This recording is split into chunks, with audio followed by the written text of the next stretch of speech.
sommes-nous seuls dans l'univers? L'homme a toujours observé les étoiles dans l'espoir de découvrir des preuves de l'existence d'autres formes de vie. Mais la vérité n'est pas là. Elle se trouve ici. Depuis la Seconde Guerre mondiale, le gouvernement britannique surveille étroitement son espace aérien. Le ministère de la Défense a conservé dans ses archives des milliers de témoignages sur des cas d'observation d'OVNI, dont certains restent à ce jour inexpliqués. Mais le secret a été levé depuis peu. Grâce à ces dossiers rendus publics, nous sommes aujourd'hui en mesure de vous dévoiler toute la vérité sur les ovnis observés dans le ciel de Grande-Bretagne. Une collision aérienne évitée de justesse. Je ne sais pas ce que c'était. Et aujourd'hui, je n'en ai toujours pas la moindre idée. La rencontre rapprochée d'un bombardier de la Seconde Guerre mondiale. Je n'aime pas en parler. Je n'en parle qu'à mes amis proches. Un objet non identifié repéré par un radar. Et de nouveaux éléments sur un célèbre cas d'observation d'OVNI, le Roswell gallois. Si on pouvait prouver l'origine extraterrestre d'un OVNI, c'est tout notre système de croyances qui s'en trouverait profondément modifié. Face à ces histoires étranges et inexpliquées, comment ne pas s'interroger sur l'existence d'autres formes de vie venues d'ailleurs?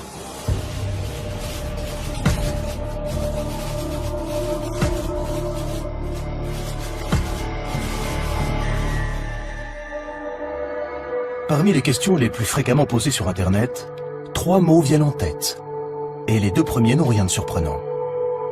S'ils exercent un véritable pouvoir de fascination dans l'imaginaire collectif, les ovnis sont aussi les seuls de tous nos mythes du XXe siècle à avoir fait l'objet d'enquêtes, de surveillance et de manœuvres de dissimulation de la part du gouvernement. Nick Pope, qui a longtemps travaillé pour le ministère de la Défense britannique, en sait quelque chose. En 1952, le ministère de la Défense a jugé nécessaire de monter une petite unité chargée d'enquêter de manière permanente sur le phénomène des ovnis. Il existait donc bien, des années 50 aux années 2009, une petite division au sein du ministère de la Défense, le projet OVNI, chargé d'élucider les cas d'observation d'OVNI. En charge du service OVNI dans les années 90, Nick Pope a contribué à augmenter le nombre très impressionnant de dossiers que le ministère avait accumulés au fil du temps.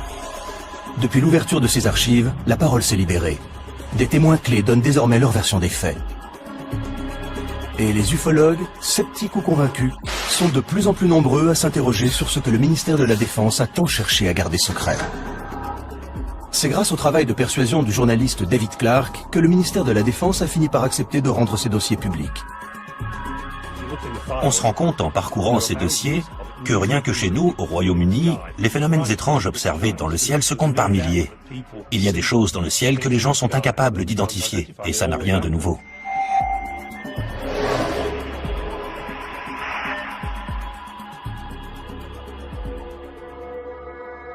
« 6 janvier 1995. 2 pilotes aux commandes d'un Boeing 737 transportant 60 passagers et effectuant la liaison Milan-Manchester signalent qu'ils viennent d'éviter de justesse une collision avec un objet non identifié. Un incident qui déstabilise les autorités britanniques. Il y a dans les dossiers du ministère de la Défense plusieurs cas de collision évitée de justesse entre des avions de ligne et des objets non identifiés.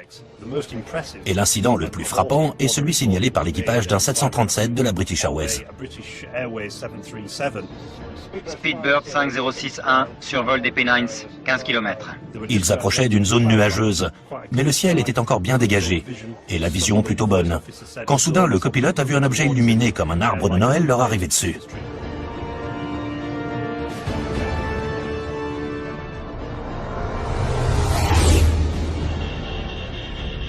Qu'est-ce que... L'objet est passé tellement près qu'il s'est instinctivement baissé. Il a vraiment cru qu'il allait le heurter. Il s'est aussitôt tourné vers le commandant pour lui dire « Vous avez vu ?» Et le commandant lui a répondu « Oui, j'ai vu ». Les pilotes appellent aussitôt la tour de contrôle de Manchester. De peur de voir leur réputation mise à mal, les pilotes ne sont pas vraiment enclins à dire qu'ils ont vu des soucoupes volantes.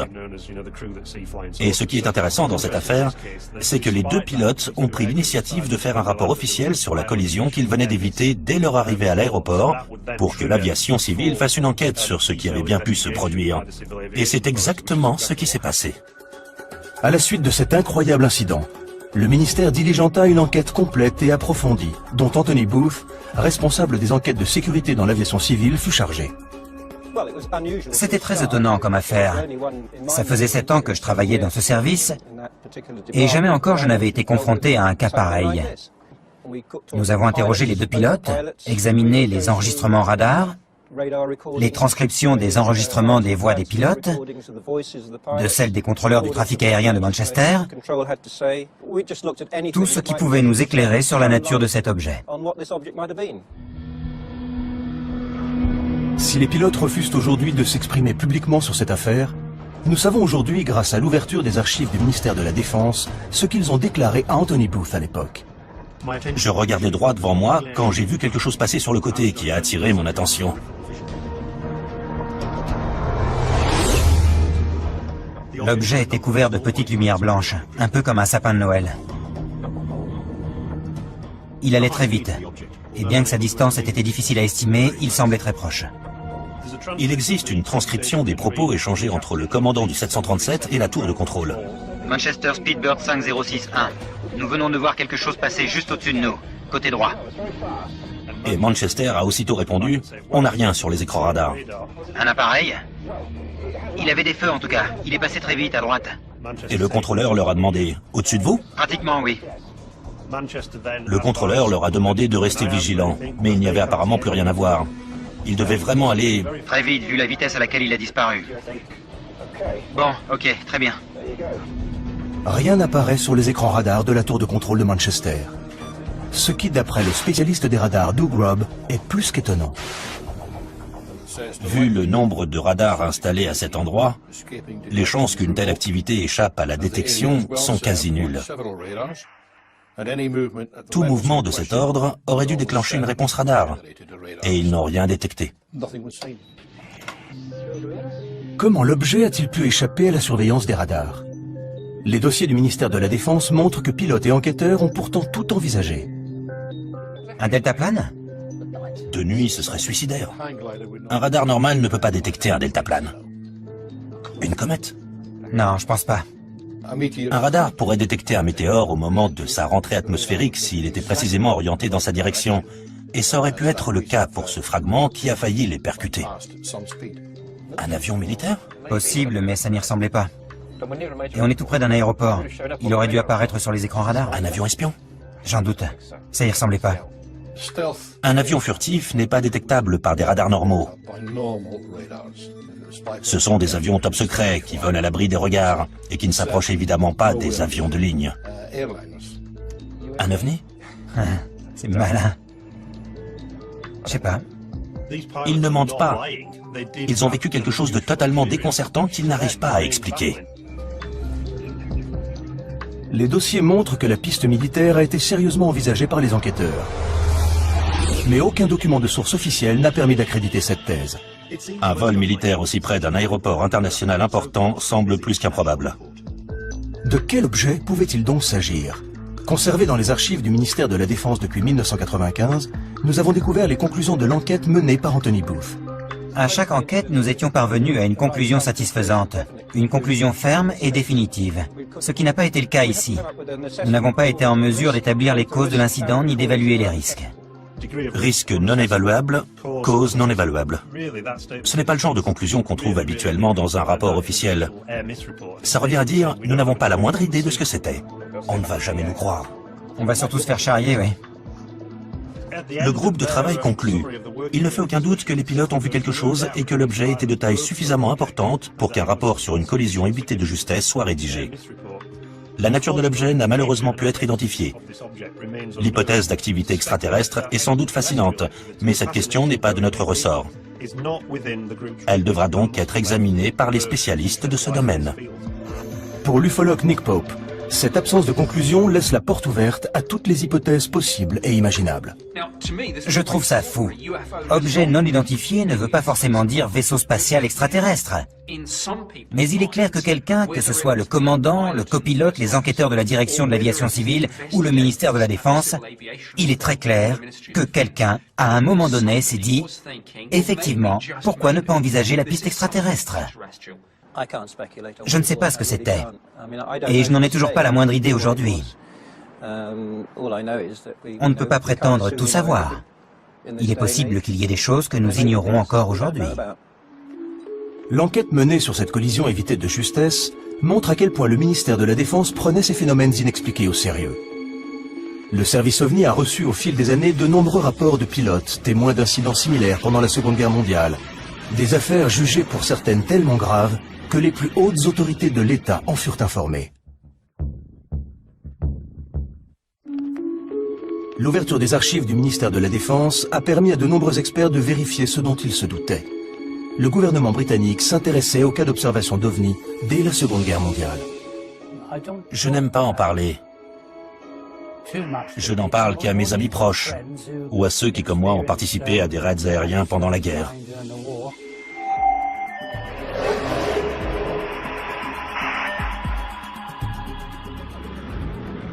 Printemps 1944.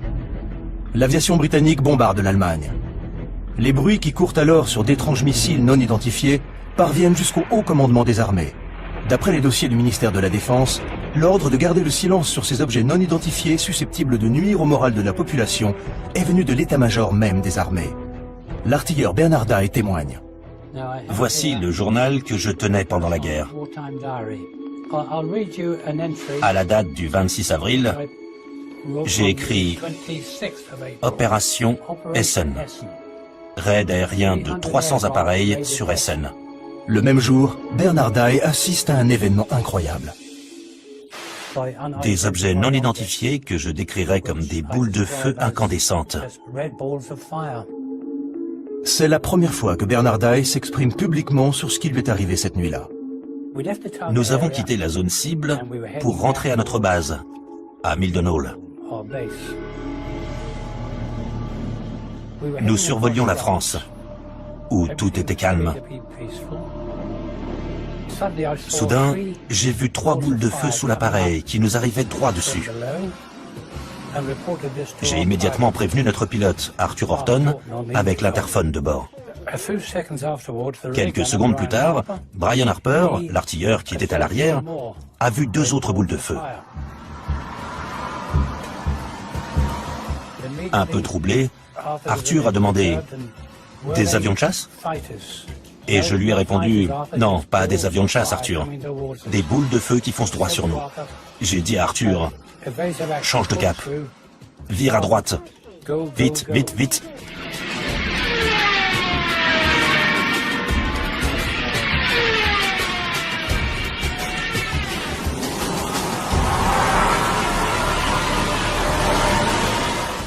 On volait à près de 500 km/h. L'appareil tremblait comme une feuille. Et on n'arrivait toujours pas à les semer. Le pilote avait peur de cramer les moteurs. Dave, l'ingénieur, a dit « Mais et les moteurs ?» Et on lui a répondu « T'occupe, fonce !» ou quelque chose dans ce goût-là, mais avec quelques noms d'oiseaux en plus. On a eu la trouille de notre vie ce jour-là. Et puis, les 5 boules de feu ont fini par perdre de leur vitesse. Elles ont disparu dans la nuit. Et on est rentré à la base sain et sauf. À notre arrivée à la base, à Milden Hall, nous avons été interrogés, comme le voulait la procédure habituelle, par des officiers de renseignement, qui se sont bien fichus de nous.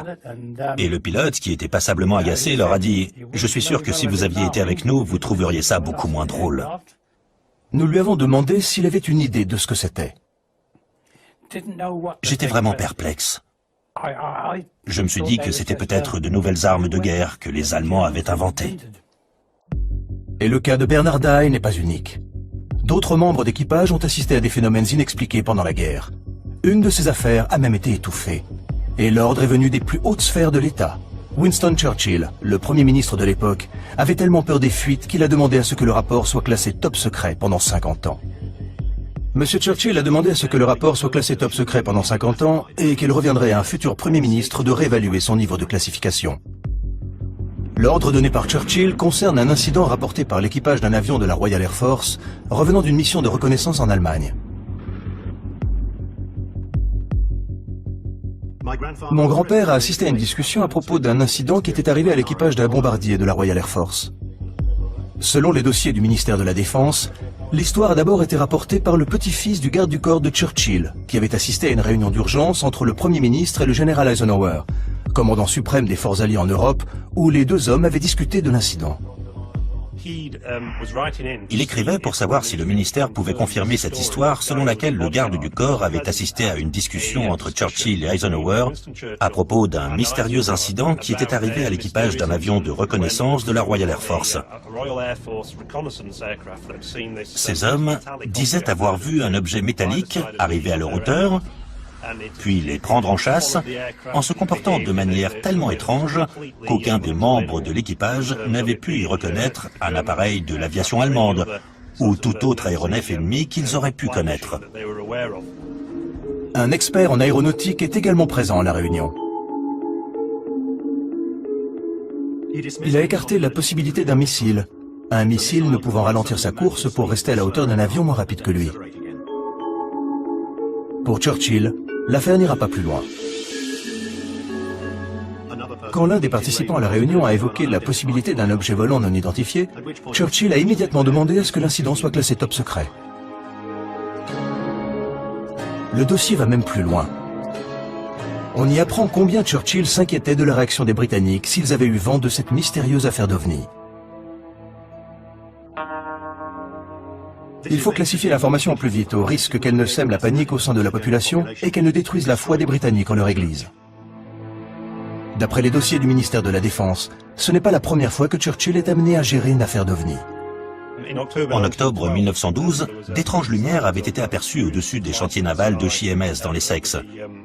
Et Winston Churchill, qui était alors premier lord de l'amirauté, avait dû s'en occuper. Il avait d'ailleurs dû admettre devant le Parlement qu'il n'était pas en mesure d'expliquer ce qui s'était passé. Les dossiers montrent que même après la guerre, Churchill s'intéressait de près à ces phénomènes inexpliqués. Après la vague d'observations d'OVNI à Washington, qui fit la une des journaux en 1952, Churchill s'est beaucoup intéressé à ces histoires. Il a d'ailleurs envoyé une note au secrétaire d'État de l'Air disant « Quel crédit faut-il accorder à ces histoires de soucoupes volantes? J'aimerais en savoir plus. Envoyez-moi un rapport quand cela vous sera possible. » Bernard Dye ignorait toutes de ces affaires que Churchill prenait tant de soin à dissimuler au grand public pendant la Seconde Guerre mondiale. Nous lui avons montré le dossier du ministère de la Défense concernant Churchill. D'après ce que j'ai lu dans ce rapport, ça ressemblait vraiment beaucoup à ce que j'ai vu moi-même cette nuit-là. J'ignorais totalement que Churchill en avait été informé, mais ça ne m'étonne pas vraiment, car il s'est passé des choses vraiment étranges pendant la guerre, dont je ne peux pas être le seul à avoir été témoin. Ce qui est frappant, c'est le nombre très élevé d'incidents de ce type rapportés par les équipages dans les années 40. Des dossiers de la Royal Air Force conservés aux archives nationales mentionnent ces rapports sur des phénomènes semblables à des explosions de roquettes qu'on n'a jamais pu expliquer. Mais à la fin de la guerre, quand on a interrogé les pilotes de la Luftwaffe, certains ont raconté avoir vu des choses similaires qu'ils ont prises pour des armes secrètes ennemies. Y aurait-il une explication rationnelle à ces phénomènes observés par les équipages pendant la guerre? À l'époque, on a mis ça sur le compte de l'état de stress des pilotes et des équipages, qui, face au danger, sécrétaient de telles doses d'adrénaline que leur perception en était altérée. OVNI ou pas, ces dossiers montrent à quel point les dirigeants de la Seconde Guerre mondiale tenaient à ce que ces affaires restent secrètes. Et le temps ne changera rien à l'attitude du gouvernement face aux OVNI. 50 ans plus tard, il en aura toujours aussi peur.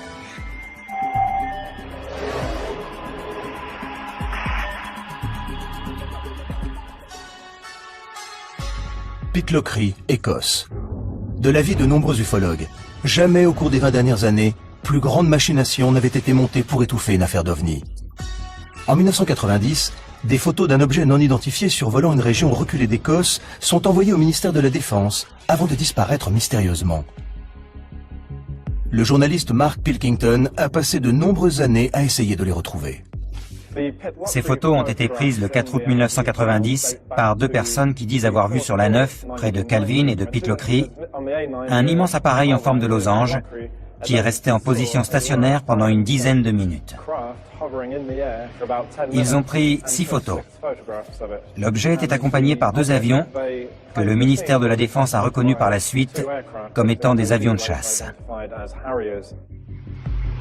Le photographe, qui n'a jamais été identifié, a envoyé ces 6 photos au Daily Record, un journal écossais. Le journal n'a jamais publié d'article sur cette affaire, mais a envoyé les photos au ministère de la Défense. D'après le dossier, le ministère de la Défense a fait développer les photos qui ont disparu depuis avant de renvoyer les négatifs au journal. Curieusement, le journal n'a jamais publié les photos ni d'articles sur l'affaire et a, selon toute vraisemblance, renvoyé les photos aux 2 hommes dont les noms ont malheureusement disparu du dossier, nous empêchant donc de les interroger. Ce qui fait quand même beaucoup de mystère. Tout ce qui reste dans le dossier, c'est une photocopie des 6 photos, dont les ufologues se sont servis pour faire une maquette. Mais Nick Pope, lui, a eu les photos originales et le dossier entre les mains quand il travaillait au ministère de la Défense.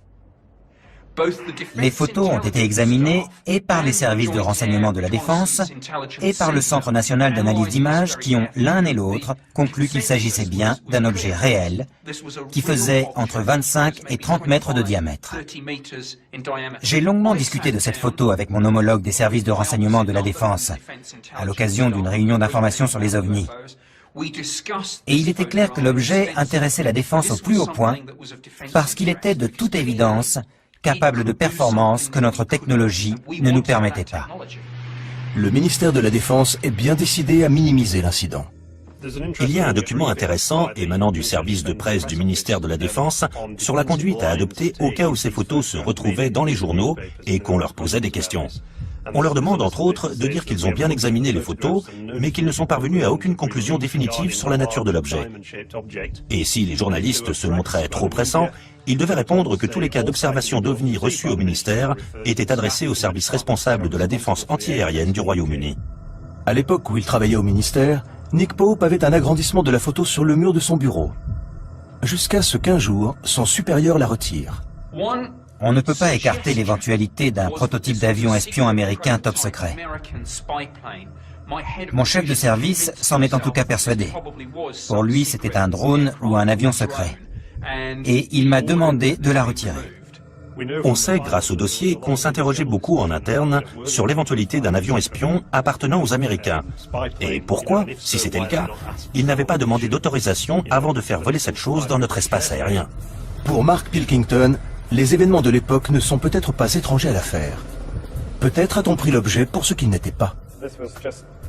C'était juste 2 jours après le début de la première guerre du Golfe, à un moment où il y avait de toute évidence d'importants déploiements de moyens aériens en direction du Moyen-Orient.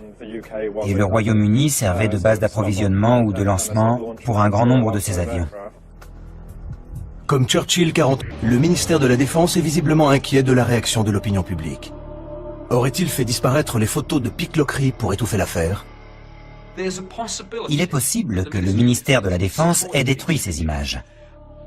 Soit parce qu'il pensait que c'était un avion espion américain, chose qu'on préférait nous cacher de toute évidence, soit parce qu'ils n'avaient effectivement pas la moindre idée de ce que c'était, et qu'il aurait été trop embarrassant pour eux d'admettre qu'il y avait dans notre espace aérien des choses bien plus rapides et maniables que nos propres appareils, pour lesquels nous n'avions en plus aucune explication.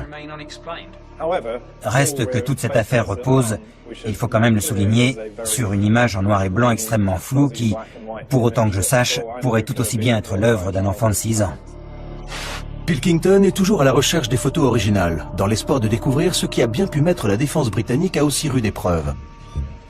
Non moins de 6 ans plus tard, une autre affaire similaire déclenchera une vaste enquête militaire et remettra en cause la position même du secrétaire d'État à la Défense. En 1996, le ministère de la Défense se retrouve embarqué dans une nouvelle affaire d'OVNI, repérée cette fois dans le ciel d'East Anglia. Une affaire qui impliquera la police, la gendarmerie maritime et la Royal Air Force, et où le secrétaire d'État à la Défense en personne sera interpellé sur son inaction.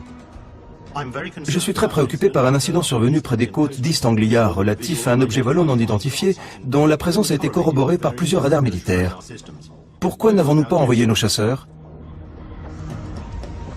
Cette affaire, qui sèmera la panique jusqu'au sommet de l'État, débute par une calme soirée d'octobre sur la côte est du Royaume-Uni.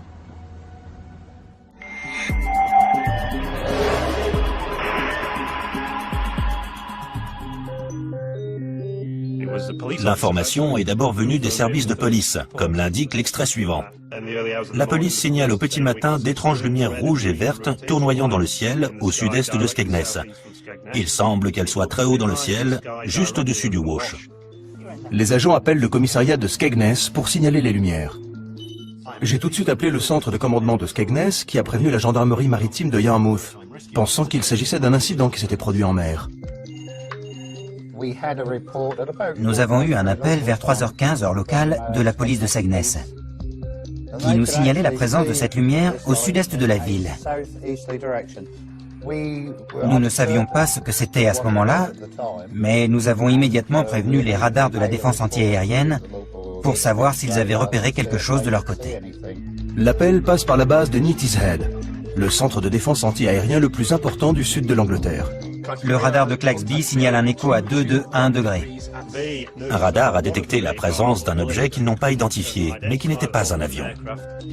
L'écho-radar et les étranges lumières signalées non loin de Skegness auraient-ils la même origine? Un vent de panique souffle sur la ville et la police reçoit des dizaines d'appels. Non, ils ne sont pas en train de nous envahir. Un appel est lancé à tous les navires pour savoir si les lumières sont visibles depuis la mer. Un tanker répond. Conocost à Yarmouth, signalons un groupe de lumière au-dessus de l'estuaire. Le navire qui a appelé, le Conocost, se trouvait dans cette zone, tout près. À 3h50, l'agent Leyland monte sur le toit du commissariat de Skegness et filme les lumières pendant 5 minutes. Il n'y en a désormais plus qu'une, de couleur blanche et en position stationnaire. Dans les milieux ufologues, la nouvelle se répand comme une traînée de poudre. Il y a eu des fuites, et la transcription des propos échangés entre la gendarmerie maritime, la police et le chalutier s'est retrouvée sur le bureau d'un journaliste. L'affaire a soudain pris de telles proportions qu'elle est arrivée aux oreilles d'un député de la région. L'affaire prend une telle ampleur que le député travailliste local, Martin Redmond, s'en mêle et interpelle les pouvoirs publics. Martin Redmond disait « On a des policiers qui voient des ovnis, des officiers de la Royal Air Force qui les suivent sur leur radar, et on n'est pas fichu d'envoyer un avion sur place pour voir ce qui se passe. » Voici une copie de la lettre envoyée par Martin Redmond au secrétaire d'État à la Défense Michael Portillo, dans laquelle il dit « Je suis très préoccupé par un incident survenu près des côtes d'East Anglia, relatif à un objet volant non identifié, dont la présence a été corroborée par plusieurs radars militaires. Si j'aimerais évidemment savoir ce que c'était, ce qui me préoccupe le plus, c'est la pagaille que cet incident semble avoir semée. Il met directement en cause le ministre de la Défense. Pourquoi n'avez-vous rien fait? Que faisait la Royal Air Force? Ce que la Royal Air Force n'a évidemment pas du tout apprécié. La lettre provoque un véritable scandale. Le ministère de la Défense va même jusqu'à diligenter une enquête pour savoir pourquoi la Royal Air Force n'a rien fait.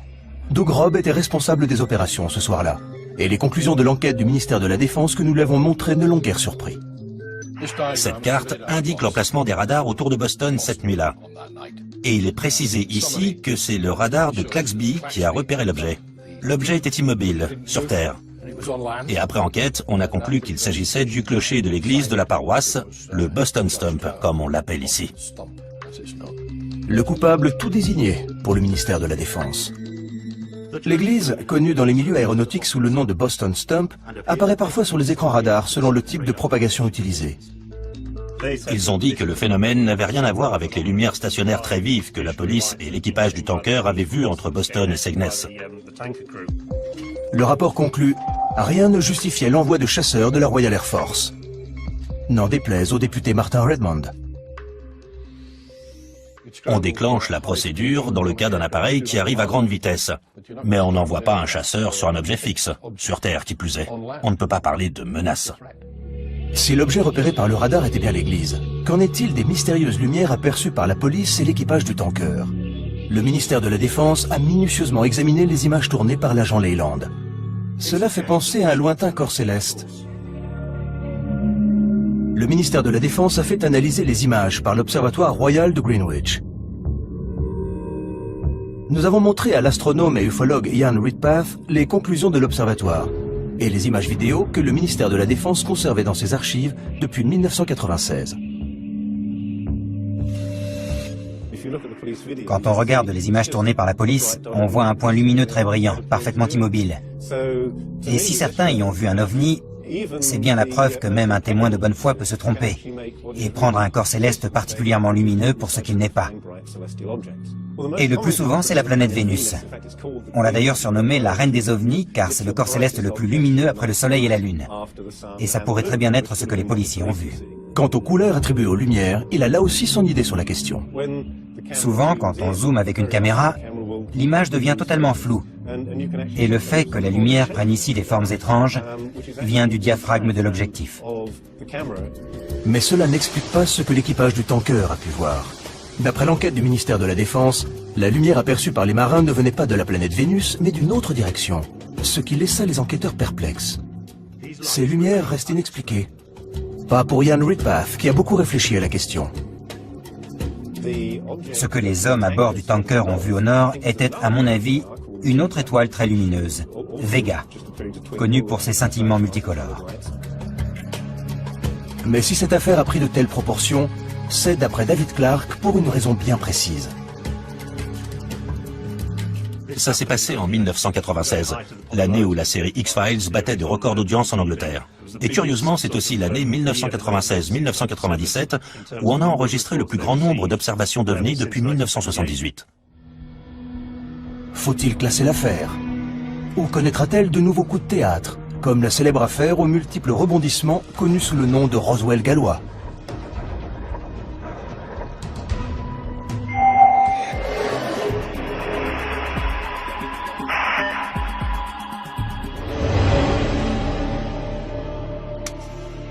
« 1974, au nord du Pays de Galles. Des milliers de témoins font état d'une violente secousse sismique et d'étranges lumières tombant du ciel.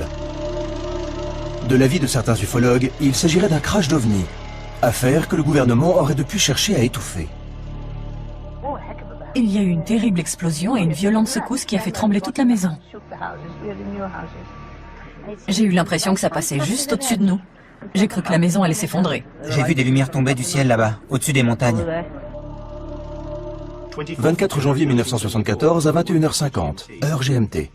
5 corps incandescents sont aperçus dans le ciel. De nouvelles révélations viennent de remettre l'affaire sur le devant de la scène.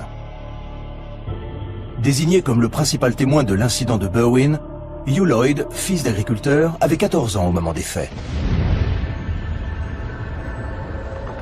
Il était 20h30 quand Hugh et son père ont senti la violente secousse qui fit trembler toute la maison. Près de 40 ans plus tard, Hugh se souvient de ce jour comme si c'était hier. Il y a d'abord eu un bruit sourd, et tout de suite après, la maison s'est mise à trembler violemment. La lumière a vacillé et l'image de la télévision a disparu. Il n'y avait plus que de la neige sur l'écran. On était mort de trouille et on n'avait pas la moindre idée de ce qui se passait. Enoch a dit « Il a dû y avoir une explosion » et le téléphone s'est mis à sonner. C'était les voisins qui voulaient savoir si on avait ressenti la même chose. Et puis une vingtaine de minutes plus tard, quelqu'un a frappé à la porte. Bonsoir. Bonsoir. C'était un agent de police. Il nous a dit qu'on leur avait signalé un accident aérien du côté de Berwyn et qu'il avait besoin de notre Land Rover pour s'y rendre. Comme je n'avais que 14 ans, j'ai dit à Enoch, il vaut mieux que ce soit toi qui conduise.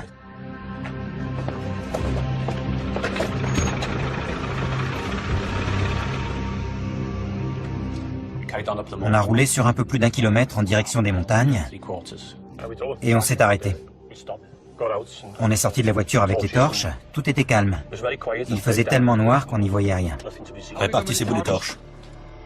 Un des policiers a dit « Il n'y a rien. C'est trop calme pour qu'il se soit passé quelque chose ici. Autant que vous rentriez. » On a fait demi-tour et au moment où on arrivait à la voiture, on a vu une lumière très vive. « Qu'est-ce que c'est que ça ?» Au-dessus de la vallée, juste derrière ces arbres, là-bas, à gauche, dans la vallée entre ces deux montagnes, une lumière très vive qui montait du sol. Une lumière vraiment éblouissante. On voyait bien qu'elle montait du sol, mais on n'arrivait pas à voir d'où précisément. Parce qu'on ne voyait pas le fond de la vallée d'où on était. Ça ne ressemblait pas à un crash aérien. La lumière était trop blanche pour que ce soit un feu, et ça n'a duré qu'une vingtaine de secondes, tout au plus. Et ils ont eu beau chercher, ils n'ont jamais découvert la moindre trace d'accident aérien. Comment expliquer cette lumière? L'ufologue Andy Roberts a passé des années à enquêter sur cet incident.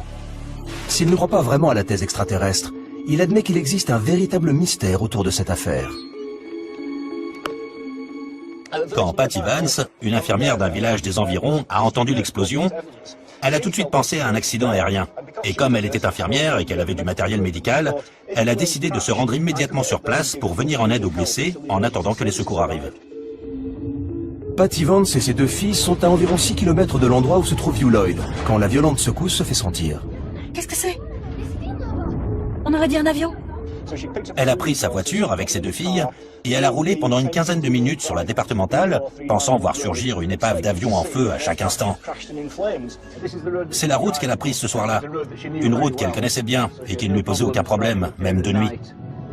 Elle arrivait dans l'autre sens et au détour de ces arbres, là-bas, elle a eu la surprise de découvrir sur la gauche, non pas une scène de crash aérien, mais une énorme boule de lumière qui passait du rouge au blanc, puis au orange. La source lumineuse est bien trop loin de la route pour pouvoir parcourir la distance à pied. Abasourdie, Patty Vance et ses 2 filles restent un moment dans la voiture à regarder l'étrange boule de lumière changer de couleur. Près de cette boule, grosse comme la moitié de la Lune, elle a vu s'agiter des torches et des phares de voiture. Elle n'a pas vraiment compris ce qui se passait, mais comme visiblement ce n'était pas un crash aérien et que la situation avait de toute évidence déjà été prise en main, elle est rentrée chez elle, mais elle ne sait toujours pas ce qu'elle a vu. Malgré l'arrivée de mystérieux hommes en noir censés faire la lumière sur cette affaire, Patty Vance et Hugh Lloyd ne sauront sans doute jamais ce qu'ils ont vu cette nuit-là. L'étrange boule de lumière aperçue par Patty Vance et Hugh Lloyd en 1974 fait désormais partie du folklore ufologique. Et rien dans les dossiers du ministère de la Défense ne semble vouloir éclaircir ce mystère, qui décidément résiste à toute tentative d'explication. Peu de temps après l'incident, des chercheurs de l'Institut d'études géologiques britanniques furent dépêchés sur les lieux pour enquêter sur la secousse sismique. Juste après le tremblement de terre, nous avons reçu pas mal de témoignages, pas tous très cohérents, sur l'endroit exact où les lumières avaient été aperçues. J'ai donc envoyé une équipe pour interroger les gens sur place sur ce qu'ils avaient vu, entendu et ressenti. Dans la légende de Berwyn, les hommes de l'Institut d'études géologiques britanniques, aux allures de fonctionnaires et tout de noir vêtus, ont été surnommés les hommes en noir. Certains semblaient trouver notre démarche suspecte, et on nous regardait d'un drôle d'air, comme si nous, humbles chercheurs de l'Institut d'études géologiques, avions quelque chose à voir avec les étranges événements qui s'étaient passés dans la région. Nous avons retrouvé dans les dossiers du ministère de la Défense le compte-rendu de Chris Browett sur son entretien avec l'infirmière Patty Vance. Dans le compte-rendu que j'ai rédigé à l'époque, Patty Vance disait qu'elle avait effectivement ressenti la secousse, mais qu'elle avait surtout eu très peur d'une lumière qu'elle avait vue dans le ciel. Une grosse boule de lumière d'un rouge incandescent. Ça, c'est la photocopie d'une carte que nous avons beaucoup utilisée lors de nos déplacements. Elle nous permettait de localiser l'endroit où l'interview avait eu lieu et de savoir ce que la personne avait vu, entendu et ressenti à cet endroit précis. La découverte de cette carte, conservée dans les archives du ministère de la Défense, a été une véritable révélation. On y voit que les lumières aperçues par Patty Vance et Hugh Lloyd sont apparues simultanément à un endroit très précis. L'ufologue Andy Roberts est retourné à l'endroit où Patty Vance et ses filles avaient vu la boule de lumière en 1974. Le même endroit où elle a raconté son aventure à Andy Roberts en 1998. Quand j'ai amené Patty Vance ici, en 1998, et qu'elle m'a raconté son histoire, je l'ai prise en photo. Une photo où elle montre du doigt l'endroit où elle a vu ce qu'elle a vu en 1974. Et on voit qu'elle indique cette direction, là où la police et les agriculteurs sont eux-mêmes venus voir ce qui se passait. Patty Vance était sur la route qui va de Languenock à Welshpool, qui se trouve juste là, derrière ces arbres, là-bas. Donc si elle était à cet endroit-là, elle a sûrement vu la même chose que nous, parce que c'est pile dans l'alignement. Je suis sûr et certain qu'elle a vu les mêmes lumières que nous. On découvre dans les dossiers la piste privilégiée par le ministère de la Défense pour expliquer l'explosion et les mystérieuses lumières. Les recherches menées dans la zone concernée n'ont montré aucune trace d'impact. De l'avis de l'organisme britannique de météorologie, il pourrait cependant s'agir d'un bolide, à savoir un météore qui se désintègre pendant sa chute dans l'atmosphère. Selon une enquête menée parallèlement par la Société britannique d'astronomie, il est probable que le météore se soit désintégré au-dessus de Manchester et que son apparition ait été précédée à 20h30 par une secousse sismique dans les montagnes de Berwyn, n'ayant aucun lien avec la chute du météore. Le rapport fait donc état de deux événements distincts qui, par le plus grand des hasards, se sont produits la même nuit. Un météore qui se désintègre dans l'atmosphère et une secousse sismique. Cette incroyable coïncidence, deux phénomènes naturels distincts, un météore et une secousse sismique, se produisant simultanément, peut-elle expliquer à elle seule le mystère de Berwyn? Pour les partisans de la piste ufologique, il est évident que non. Les dossiers ne répondent en rien à la principale question soulevée par cette affaire. D'où provenait cette lumière montant du sol? Ce que Pat Evans a vu reste un mystère. Je n'imagine pas une seconde qu'il puisse s'agir d'un ovni. Encore que, dans le cas présent, il faudrait d'ailleurs plutôt parler d'un objet terrestre non identifié. Le mystère reste entier. Qu'on ait voulu privilégier la piste extraterrestre ou la thèse plus rationnelle du tremblement de terre et des météores, il faut quand même bien admettre que nous ne savons toujours pas ce qui a bien pu émettre cette lumière pendant au moins 10 bonnes minutes. Peut-on aujourd'hui parler d'affaires classées face à toutes ces questions restées sans réponse? Je pense que l'affaire Berwyn est loin d'être classée aux yeux du grand public. Il y a des gens qui, aujourd'hui, sont convaincus que l'ouverture de ces archives fait même partie d'une campagne de désinformation de la part du ministère de la Défense qui continue à vouloir nous cacher la vérité sur les ovnis.